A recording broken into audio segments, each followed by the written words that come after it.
Faut être clair, le porno, c'est pas... le porno, c'est le reflet d'une société. C'est pas le porno qui fixe des normes. Le porno, c'est jamais qu'un espèce de reflet exacerbé des pratiques sexuelles de monsieur et madame tout le monde dans une société donnée. En fait, ça s'auto-alimente comme ça. C'est-à-dire le porno adopte les codes qui sont ceux de la société dans laquelle il évolue. Et en même temps, la société se nourrit des codes du porno. Je ne crois pas que le porno soit assez puissant pour donner une tendance.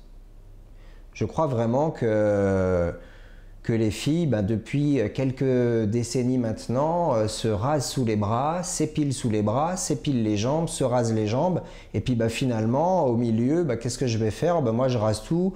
Il y a des questions d'hygiène, etc. C'est ce qui revient souvent.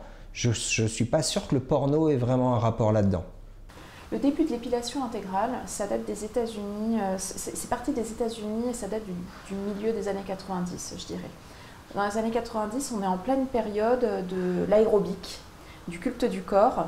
Et donc, dans cette espèce d'obsession à la fois hygiéniste et dans ce truc du culte du corps, il y a eu des nanas qui étaient actrices à l'époque qui ont commencé à s'épiler intégralement. Et c'est parti de là. En fait, après, il y a eu une espèce d'américanisation de la sexualité, en même temps que l'américanisation de la culture. Et ça a commencé à se répandre en Europe. Les actrices, en général, sont intégralement épilées. Il arrive parfois que des maisons de prod ou des réals demandent aux filles d'avoir une certaine pilosité, mais la majeure partie du temps, elles arrivent en nous imposant finalement leur pilosité. En Europe, les maisons de production n'ont jamais imposé aux actrices de s'épiler, ni quoi que ce soit. Elles se le sont imposées elles-mêmes.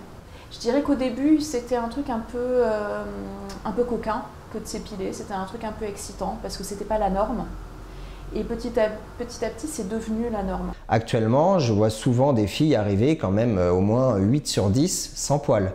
Et ça change pas. De temps en temps, j'en ai une qui a des poils. Et là, je dis, ah voilà, ça c'est cool.